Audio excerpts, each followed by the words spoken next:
Hello दोस्तों, मैं हूँ ऋतु वर्मा और आप देख रहे हैं। हेलो दोस्तों, मैं हूँ ऋतु। हेलो दोस्तों, मैं हूँ ऋतु वर्मा और आप देखने जा रही हैं मेरा। हेलो दोस्तों, मैं हूँ ऋतु वर्मा और आप देख रहे हैं शो जिसका नाम है ऋतु सेज। जी हाँ दोस्तों, जैसे कि मैं हमेशा कहती आ रही हूँ कि लाइफ बहुत ही खूबसूरत है। जी हाँ, बस आना चाहिए तो उसे जीने की कला। लाइफ ऐसी होती है जिसमें जब हम अपनी लाइफ में आगे बढ़ते हैं तो कहीं ना कहीं चैलेंजेस आते रहते हैं, छोटे बड़े। हर तरफ हमें कहीं ना कहीं कुछ ना कुछ चैलेंजेस का सामना करना पड़ता है। ऐसे ही एक चैलेंज की हम बात करते हैं उन गर्ल्स के लिए, उन लेडीज के लिए, उन महिलाओं के लिए जो ऑफिस जाती है या जो वर्किंग है। अगर वो ऑफिस जाती हैं और उनके सामने ऐसा चैलेंज आ जाए कि उन्हें कोई पर्सन है जो उनको महसूस होता है कि वो उनको देखता है, उनको ऑब्जर्व करता है, ऐसी स्थिति में वो महिला क्या करेगी, वो लड़की क्या करेगी।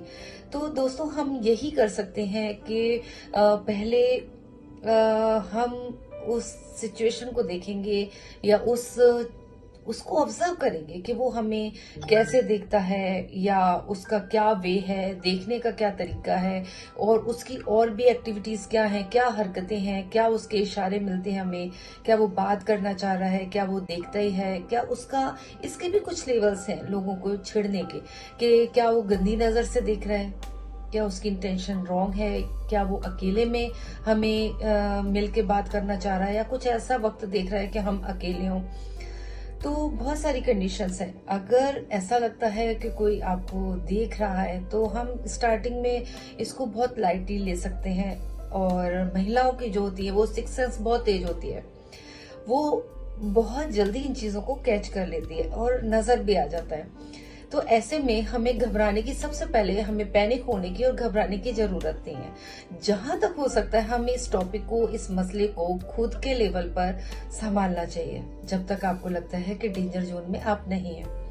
आप कुछ टाइम अगर ऐसे होता है तो जब आप कंफर्टेबल हैं या आप कभी कोलीग अपने साथ में बैठते हैं तो आप कभी मौका लगने पर बात भी कर सकते हैं कि आप मुझे इस तरीके से देखते हैं, मुझे बहुत टाइम से पता लग रहा है बट मैं इस सिचुएशन से अनकंफर्टेबल फील करती हूँ, क्योंकि मुझे लगता है, या जो भी आपका टॉपिक है आप उस टॉपिक पे पहले उस पर्सन से बात कर सकते हैं। क्योंकि मुझे लगता है कि पहला स्टेप वही है जहां पर हो सकता है कि आप बात करने से वो इंसान आगे से ना करे, या हो सकता है उससे ज्यादा भी कर सकता है।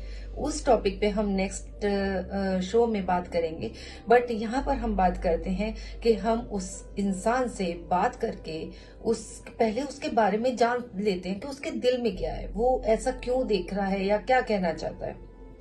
और ये भी डिपेंड करता है कि आप मैरिड हैं, अनमैरिड हैं, क्योंकि बहुत सारी सिचुएशंस, इस सिचुएशन में बहुत सारी कंडीशंस हमारी भी हैं, तो वो चीज डिपेंड करती है। पर अगर लगता है कि वो इंसान आपकी बात करने के बाद, अपने दिल की बात रखने के बाद अगर वो ठीक हो जाता है, आप भी अपने दिल की बात कह सकते हैं कि जी मैं इस चीज में कंफर्टेबल नहीं हूँ, आप इस तरीके से ना देखा करें। और अगर वो अपनी बात बताता है, अपने दिल का इजहार करता है, हो सकता है वो आपसे कहते हैं कि मुझे आपसे प्यार हो गया है, कुछ है, तो आप उसको एकदम पैनिक ना हो, उसको बहुत ही इजी वे में बात कर सकते हैं, क्योंकि प्यार किसी को भी हो सकता है। तो आप ये कह सकते हैं कि मैं आपकी इन फीलिंग्स की रिस्पेक्ट करती हूँ, बट एक लड़की के लिए हमेशा इतना पॉसिबल नहीं है कि वो जो भी देखे या कुछ भी चीज हो तो वो उसी इंसान के साथ या किसी के साथ कमिटमेंट में आ जाए। तो आपकी फीलिंग्स की मैं रिस्पेक्ट करती हूँ, बट हमारे बीच, हम इतने एजुकेटेड हैं, पर हमारे बीच एक ये चीज होनी चाहिए कि आप इस चीज को यहीं पे अपनी कंट्रोल करें और मैं इन चीजों में नहीं हूँ। तो आप की कोशिश बेकार जाएगी अगर आप आगे बढ़ते हैं। और आप अपने दिल की बात बोल सकते हैं कि मैं इन चीजों में नहीं हूँ और मेरी तरफ से इस चीज में कोई आगे स्टेप नहीं लिया जाएगा। तो बेटर हो कि आप इसी चीज को कंट्रोल कर लें। ये बहुत अच्छी चीज है, बट मैं बुरा भी नहीं कह रही, बट आप इस चीज को यहीं पे कंट्रोल कर लें तो बेटर रहेगा, क्योंकि हमारे रास्ते ना इस चीज में, इस सफर पे आगे जाते, ना मैं आगे बढ़ना चाहूंगी। आप इस बात को पहले यहाँ पे मुझे लगता है कि हमें बात करके इस चीज को सॉल्व करना चाहिए। दोस्तों बहुत ही प्यारा ये टॉपिक है, इस टॉपिक पर हम बात करेंगे नेक्स्ट एपिसोड में। तब तक के लिए बाय बाय।